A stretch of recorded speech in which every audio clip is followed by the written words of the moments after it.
We have a team here in Singapore, also in New York. I'm going to bring in Major Garrett at this point. Also, Deon Kim is with us, a CBS News contributor. Major, to you first. President Trump said he'd know within a minute or so how this was going to go. Sure. They've now had 25 of those minutes together. What is President Trump's theory of the case, Jeff? The theory of the case is he can upset decades of previous diplomacy, which was incremental, low level, by starting at the top, one-on-one, and forging a relationship that can then yield a deal. He's pulling Kim Jong Un into the modern world. What we just saw there is unprecedented for a North Korean leader, sitting there with Western press having to speak in public on behalf of his country. He's usually surrounded by toadies in North Korea, a repressive, secretive, secluded regime. President Trump believes this interaction, mixing with the West, can transform North Korea and in so doing, possibly create a new dimension about denuclearization and peace with South Korea. And can you walk back from that handshake to fire and fury? Probably not. Starting at the top with an upside-down process that the president believes, Deon, is going to work, but an accelerated process, to say the very least. Right, but Kim Jong Un, he's going to look for a drawn-out negotiation because that's when the North Koreans operate the best. They can manipulate the easiest in that type of setting. They can try to extract as many concessions, negotiate more for better, for bigger. And so my concern is, even technically on a scientific level, you just cannot roll back North Korea's nuclear weapons programs in one clean sweep. And so this is going to be a point of contention. And really, North Korea, unfortunately, Kim Jong Un is at such an advantage going into these negotiations. He knows these issues inside out. President Trump is new to these issues. He doesn't understand the complexities. And so an additional key question here is, will President Trump only decide to resolve or address the threat to America, the ICBMs, or will he also try to address South Korea and Japan's concerns? And so American allies, South Korea and Japan, they will be zeroing in on, will President Trump address the entire nuclear weapons program or just one specific component of it? They are paying attention. The president did speak with President Moon today of South Korea, and also Prime Minister Abe as well earlier today. Put those phone calls in, also had those meetings in person. Ben Tracy is with us as well here in Singapore. Ben, you've been to North Korea multiple times, including just a couple weeks ago, to see what the North said was a demolition of a nuclear site. But there's been so much coverage of this in the United States and worldwide. North Koreans, to some extent, are all just sort of learning about this now. Yeah, there is this giant big screen TV outside the main train station in Pyongyang where a lot of people see the news. They do know in North Korea that Kim Jong Un is here in Singapore. They know he's having this summit with President Trump.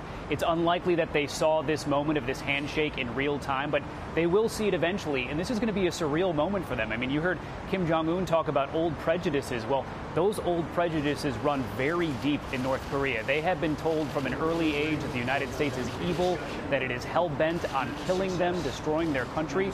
So if this summit goes well and Kim Jong Un comes out of this with a different relationship with the United States, they have to rip up that script in North Korea and start convincing people there that the United States is now their friend, or at least not their mortal enemy.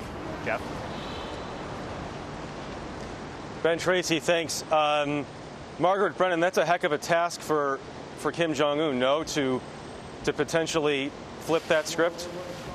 The work is cut out for the both of them. For Kim Jong Un, he's got to try to convince President Trump to give him up front some of the financial relief that he and his people are desperate for. And that means pulling back sanctions that the president has said, at least in the past, he's not willing to do until he sees dismantlement of the nuclear program.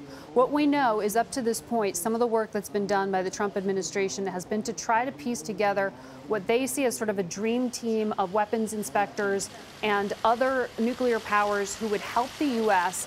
lead a dismantlement of all of these nuclear sites and do it quickly in a compressed time frame. Compressed time frame is what you hear Secretary of State Mike Pompeo frequently say. They want to get in, they want to do this quickly, and they want to beat those estimates that say this could take up to a decade. President Obama decided not to engage in diplomacy here with North Korea, in part because his advisors told him Kim Jong Un wouldn't be serious until he had a weapon that was deliverable to U.S. shores. Well, that's what he got shortly after President Trump's inauguration. And President Trump inherited that problem. President Obama told him it would be the most pressing one he faced, and that is why he flipped that script. That is why he's taking this meeting. President Trump believing here that, in this most consequential meeting that he has ever taken, that somehow those skills he's garnered over years in Manhattan real estate will somehow translate to an arms control agreement. And perhaps this time flipping the script is what may work. But we do know that they're also lowering the bar here. If he can, at a minimum, get weapons inspectors on the ground, try to figure out what's real, what the real threat is here. Even if he can't get Kim Jong Un to give up his weapons, if he can get an assessment of how serious this threat to the U.S. really is, that would be a success. Margaret Brennan, thanks. Kim Jong Un with us, as well as Major Garrett here. Jong Un, I want to ask you about some of the language we've heard, because it's important. Kim Jong Un says, the past feels like fetters on our limbs. The language clearly indicates a break from his father and his grandfather. The question is how real that is. Yeah, and the Koreans, both North and South, they like to use metaphors, they like to use symbolism, but I think the bottom line of what he's trying to say is he's ready to enter into a new relationship if the U.S. is, but he's also adding to this persona that he's built up for himself, Kim Jong Un, as soon as he came into office, or especially this year, starting January 1st, he's built this persona of the leader of a normal country, the leader of a peace-loving country that's also an advanced nuclear power, a responsible advanced nuclear power. And so he seems to be hitting at 2 points. Normalcy, a normal state. He wants sovereignty and respect from the United States and the rest of the world. And also, his country's normal, and he's here to have a good time. He might be trying to make the U.S. look like the bad guy if things go wrong, if there are challenges in the process. Right. And folks in North Korea are certainly raised to believe that the U.S. is the bad guy. That has been the case for a long, long time. Major, keep in mind here, Kim Jong Un, even though he's only 34, has already been in power now for 7 years. Yes, and he is the leader of an aspirational power. North Korea wants to be more than it is. How can it get there? You can't get there without some rapprochement with the United States. It's just not possible. You can try something with South Korea, maybe Japan, but without the United States, and everyone in North Korea knows when you talk to the United States, you're also talking with China, can you forge something that's new? As North Korea aspires to something different, it has to pass through the United States. Another thing to watch, how does the United States in these talks define security assurances for North Korea? Does that mean pulling out U.S. forces in South Korea, 23,000? Does it mean changing allocations in Japan, nearly 40,000? Does it mean changing the definition of Guam, which is a huge Air Force base, B-52s, jet fighters, all of which project power near and over North Korea? North Koreans want something definitive on security assurances. How that is teased out, how that's defined, and what timetable is a big part of the North Korean ask of America. We're getting some pictures just in now that the Press Secretary Sarah Sanders, I'm told, is tweeting out or sending out. We'll try to put those up as soon as we can here. But in terms of what Kim Jong Un is looking for here, Daeun Kim, there are risks to him opening this country up, to accepting more aid, to potentially, to some degree, liberalizing the country and changing it. Are there not threats to his regime? Well, there certainly are risks, but we can imagine, we can suspect that Kim Jong Un will control the levers just enough so that he does maintain control, so that the doors just don't suddenly swing wide open, so that capitalism doesn't suddenly just enter into and flood the gates of North Korea. So we can expect him to try to maintain as much control as possible, but develop his economy just enough to make his people happy, because what we're seeing that's different from his father is that Kim Jong Un seems to care about the masses, to make his people happy. And so that's one key element especially this year. Recently, Kim Jong Un said that his focus is on the economy.